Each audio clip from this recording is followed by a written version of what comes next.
Picture this.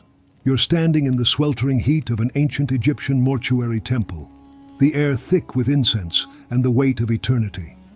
As a revered embalmer, you've prepared countless bodies for the afterlife, wrapping them in linens infused with sacred oils. But today, the task before you chills you to your core. The Queen's lifeless form is laid out on the stone table, and your instructions aren't about honoring tradition. They're about twisting it into something unnatural, something that shatters every belief you've held dear. The motive behind it? It's enough to make your heart pound with dread. This isn't some wild tale spun from imagination. It's the stark reality of life along the Nile thousands of years ago, where private rituals pushed boundaries so far they'd leave today's world reeling in disbelief. We all have this polished image of ancient Egypt, the gleaming treasures pulled from dusty tombs, the godlike rulers commanding empires, the awe-inspiring pyramids piercing the sky like fingers reaching for the stars. But let's pull back the curtain on what history books gloss over or outright ignore. Beneath that grandeur lurked intimate customs so intense, so boundary-breaking, that when 19th century explorers stumbled upon the proof, they buried it deeper than any pharaoh's sarcophagus. Imagine royal offspring enduring unspeakable violations within their own households, or sacred celebrations spiraling into frenzied weeks of raw, unchecked indulgence laced with brutality.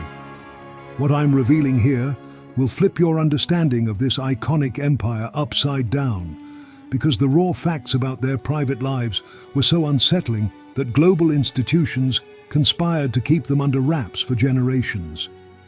From around 3100 BCE to 30 BCE, in the lush valleys fed by the life-giving Nile, Egyptians wove together a world where personal desires intertwined with the fate of the universe itself.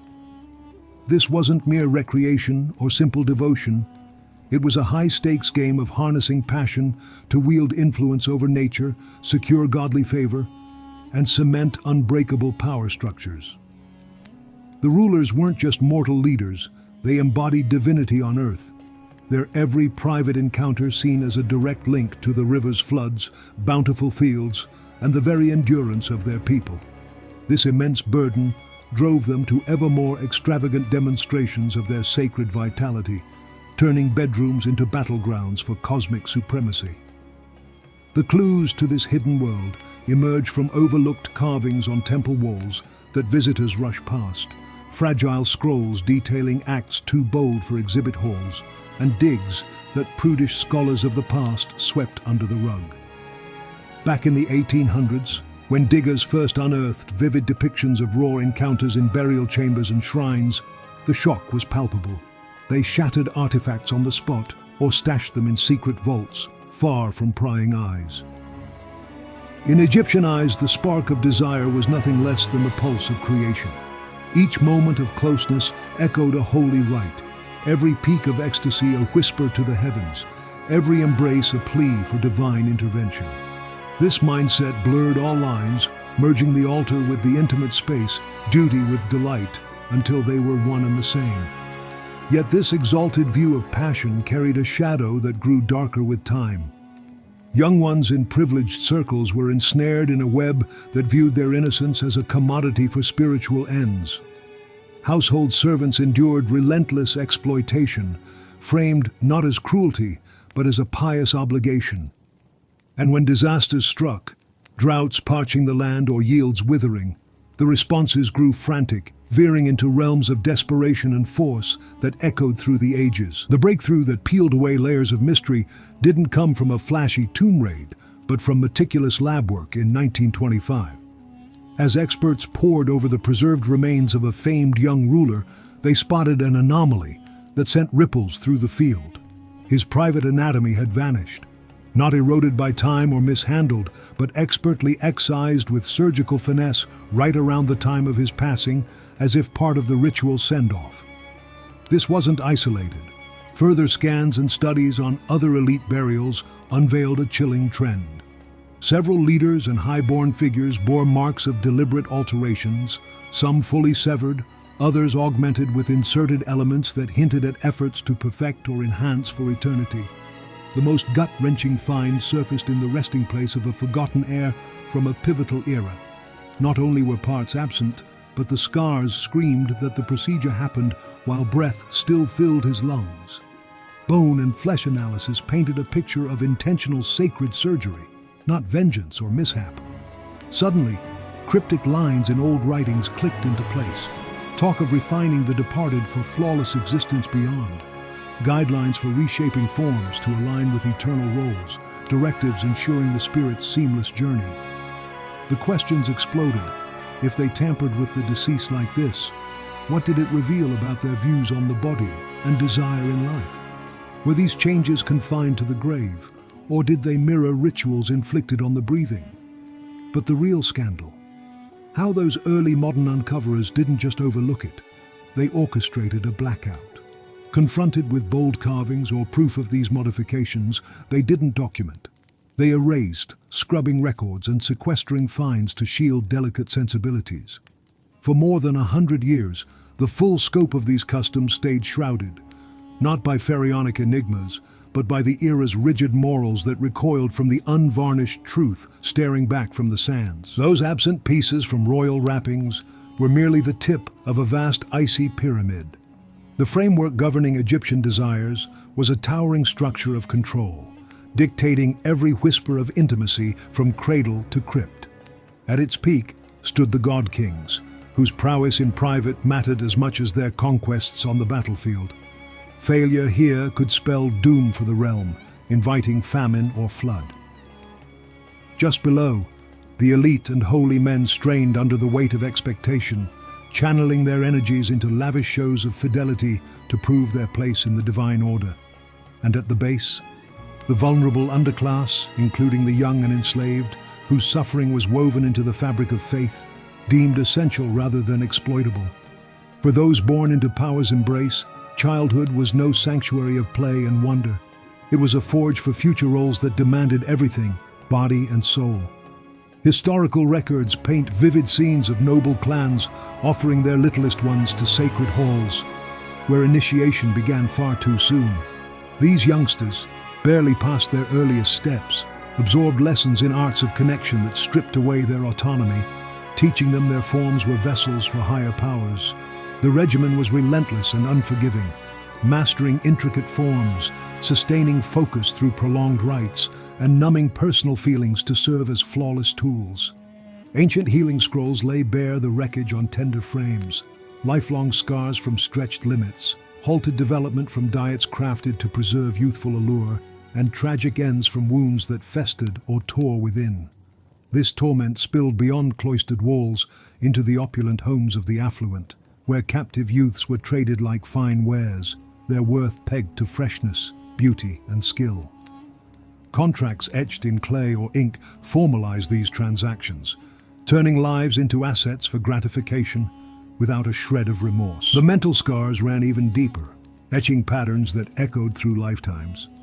Those who endured often struggled to weave genuine bonds, swinging between obsessive drives and utter retreat, their spirits fracturing under the strain, what old chronicles softly termed as shattered essences leading to early graves. What twisted the knife? The cloak of holiness draped over it all. Spiritual guides proclaim such roles as the pinnacle of reverence, a gift from the stars rather than a theft of innocence. Kin were groomed to swell with pride at the selection, blind or resigned to the shadows lurking behind the honor. Layer on the commerce, and the nightmare thickens. Digs uncover grim stats, survival rates plummeting among the dedicated young, with rituals dragging on for hours that pushed bodies to breaking. Affluent seekers shelled out fortunes for exclusive access, fueling a machine of exploitation that churned across eras, turning pain into profit under the guise of piety. But hold on, if this web of suffering has your pulse racing, brace yourself. It's merely a prelude to the storm that unleashed during their most infamous holy revelry, a descent into madness that redefined excess and left even hardened witnesses aghast. Now let's dive into the heart of ancient Egypt's wildest spectacle, a ritual so unhinged it makes everything we've uncovered so far feel like a warm-up. Imagine a civilization pausing its pulse, its cities transformed into pulsating hubs of chaos, where every rule of decency dissolves in a haze of divine madness. This was the Feast of Drunkenness, a yearly tribute to the goddess Hathor that spiraled far beyond celebration into a realm of raw, untamed excess. What began as a nod to celestial femininity morphed into a week-long whirlwind of passion, violence, and ritual insanity that would make modern hearts skip a beat. Ready to step into the eye of this storm? Let's go. Rooted in a mythic tale, the festival drew from the legend of Sekhmet, the fierce lioness goddess who nearly obliterated humanity in a blood-soaked rampage. The story goes that the gods tricked her by flooding the land with beer dyed red to mimic blood, luring her into a drunken stupor that cooled her fury and birthed the gentler Hathor. This tale wasn't just lore.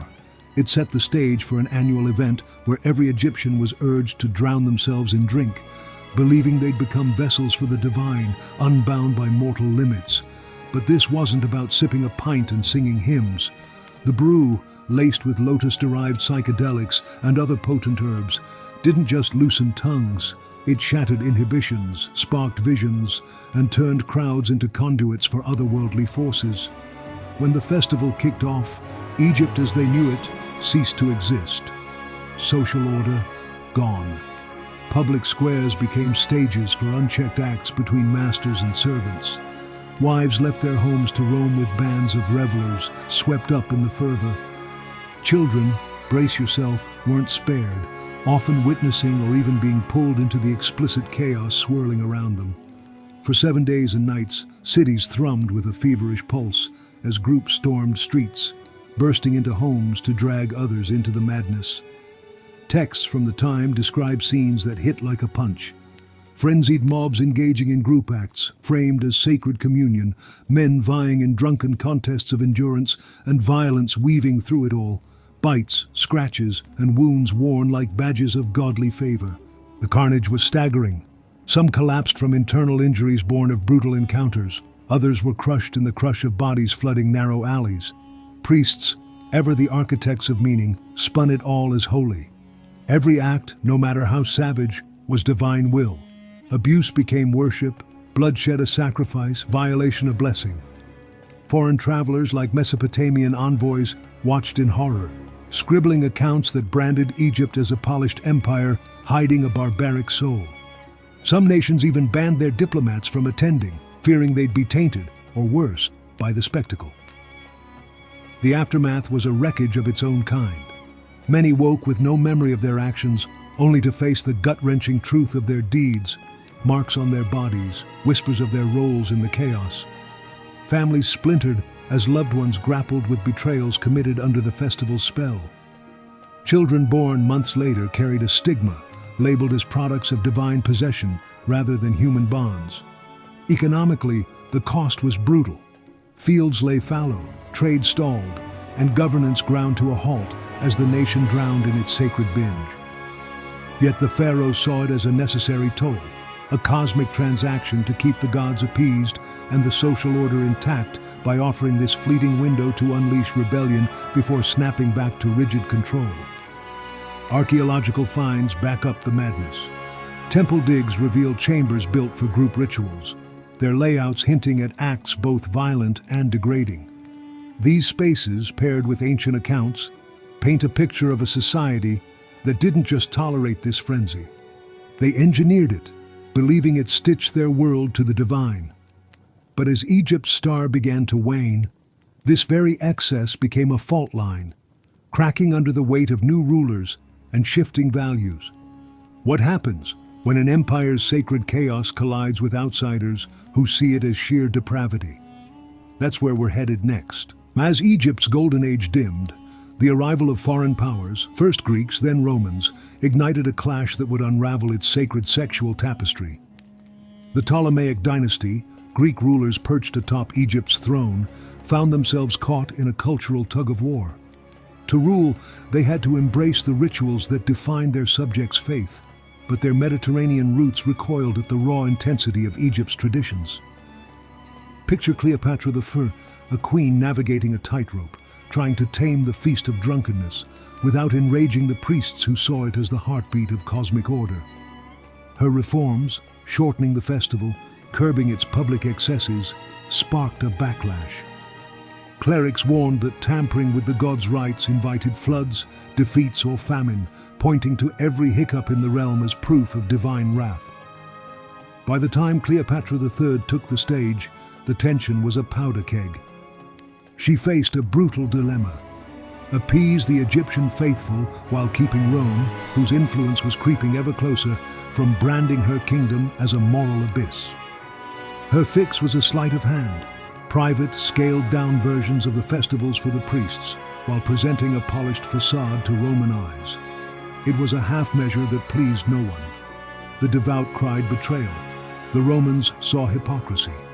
Meanwhile, the exploitation of the vulnerable, especially children, grew even more cloaked.